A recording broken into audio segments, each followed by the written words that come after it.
ലൈംലൈറ്റിൽ നിന്ന് പരമാവധി മാറി നിൽക്കുന്ന നടിയാണ് അനുഷ്ക ഷെട്ടി. അടുത്തിടെയാണ് അനുഷ്ക സോഷ്യൽ മീഡിയയിൽ നിന്ന് മാറി നിൽക്കാൻ തീരുമാനിച്ചത്. ഘാട്ടി എന്ന സിനിമയുടെ പരാജയത്തോടായിരുന്നു തീരുമാനവും. സിനിമാ രംഗത്ത് അന്ന് ഇന്നും തൻ്റെതായ സ്ഥാനം അനുഷ്ക ഷെട്ടിക്കുണ്ട്. തെലുങ്കിൽ ഇത്രയധികം താരപദവി ലഭിച്ച നടിമാർ വിരളമാണ്.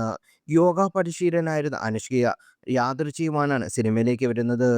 സിനിമാ സ്വപ്നം കണ്ടയായിരുന്നില്ല അനുഷ്ക. എന്നാൽ അനുഷ്കയെ തേടി സിനിമയെത്തി.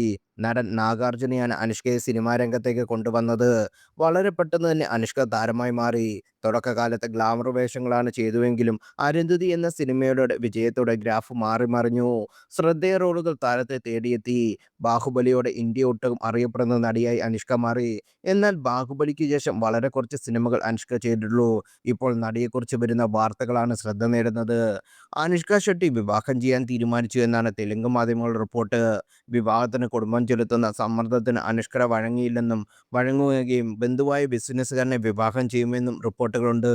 കുടുംബങ്ങൾ സംസാരിച്ച് വിവാഹകാര്യത്തിൽ തീരുമാനമായെന്നും വൈകാതെ ഔദ്യോഗിക പ്രഖ്യാപനം ഉണ്ടാകുമെന്നും തെലുങ്ക് മാധ്യമങ്ങൾ റിപ്പോർട്ട് ചെയ്യുന്നു.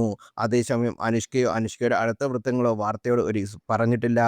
44-കാരിയായ അനുഷ്ക ഷെട്ടി നേരത്തെ പലതവണ അനുഷ്കയുടെ വിവാഹമെന്ന അഭ്യൂഹങ്ങൾ വന്നതാണ്. എന്നാൽ ഇവയൊന്നും സത്യമായിരുന്നില്ല. അനുഷ്കയും നടൻ പ്രഭാസും വിവാഹിതരാകുന്നു എന്ന് പലതവണ റിപ്പോർട്ടുകൾ വന്നു. ഓൺ സ്ക്രീൻ ഹിറ്റ് ജോഡികളായ ഇരുവരും ജീവിതത്തിൽ പ്രണയത്തിലാണെന്ന ഗോസിപ്പുകൾ പ്രചരിച്ചു. എന്നാൽ രണ്ടുപേരും ആ വാർത്ത നിഷേധിക്കുകയാണുണ്ടായത്. തങ്ങൾ നല്ല സുഹൃത്തുക്കളാണെന്നും പ്രണയമില്ലെന്നും താരങ്ങൾ പറയുന്നു. ഇന്നും പ്രഭാസിന് ഏറ്റവും അനുയോജ്യയായ നായിക നടി അനുഷ്ക ഷെട്ടിയാണെന്ന് ആരാധകർ പറയുന്നത്. ബാഹുബലിയാണ് ഇവരുടെ ഏറ്റവും വലിയ ഹിറ്റ് സിനിമ. അതേസമയം ബാഹുബലിക്ക് മുമ്പ് മിർച്ചി, ബില്ല തുടങ്ങിയ സിനിമകളിൽ ഇരുവരും ഒരുമിച്ച് അഭിനയിച്ചിട്ടുണ്ട്.